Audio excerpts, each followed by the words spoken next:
Welcome to another example in IronCAD, building a keyed slider. This is built from Too Tall Toby's practice models dated April 9th. And basically this is a fairly simple model, consists of a couple block shapes here.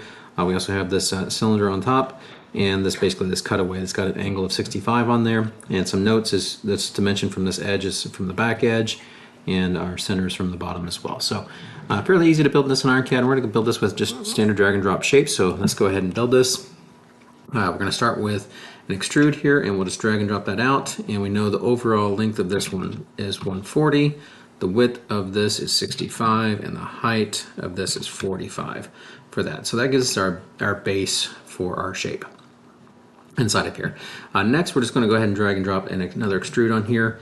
And we know this needs to be aligned to this back edge here, and the width of this is actually 45, so it's not all the way to the side.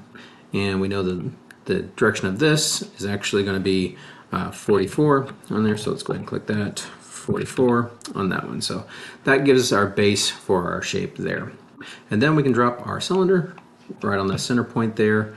We'll just flip it over and align it to these points. So we don't have to do any sizing values. We can just refer to that to get our shape.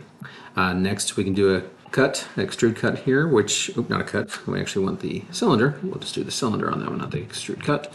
The cylinder on this is 17 millimeters on that, and that builds us our shape for that. Next, we're going to go ahead and drag and drop another feature here for the extrude. So we could pull this face out and adjust it down as one way to do it.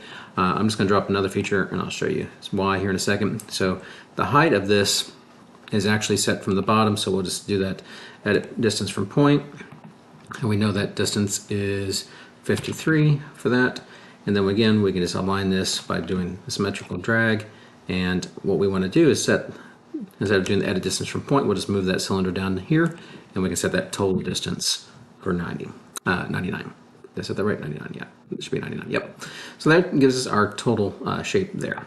Last we want to do is our keyway here. So what we're going to do is just drop that extruded cut this time onto this part, and I'll line it up to the bottom.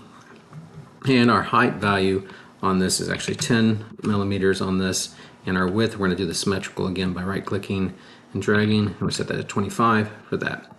Next, we just need to add our draft to this, so we can go into our features and do a draft face, and we're going to draft it from the bottom here, and we'll select the two faces that we want to draft, and that's going to be a draft angle of negative 32.5, which the total gives us the 65 from face to face, and hit OK to do that. And just to see that, if you want to select down to the faces, you can see that that total angle down here at the bottom is 65 inside of there.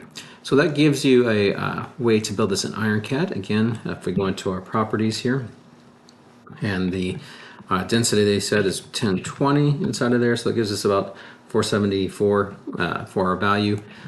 Some things you can do, just want to note, why do we build it this way? Why do we not use standard sketches for this type of stuff? Sketches work fine. From when you start using IronCAD, there's a lot of freedom to this. For example, if I wanted to move this portion of this somewhere else and still maintain our block feature, I can just select these features independently and move it without going into the sketch. So I can just move this over some location if I wanted to position that, and I can still have my block that's here separately. So I still have freedom of aligning it here or leave it there. I have a lot of freedom with all these handles, and the way we build these is just shapes like clay, that we can build these together and move things around very easy inside of here. So that's one of the flexibility of using our IntelliShape features and these drag and drop handles instead of using all kinds of sketches and constraints. It makes it much more difficult to make changes later. So that's just giving you an idea of how you can build this model in IronCAD. Anything can be edited and updated in here. We have the cylinders, we can change diameters, all that with these features. So just giving you a little bit of ways to do this in IronCAD and showing you some unique ways how to modify things later. Hopefully you enjoyed. Thank you.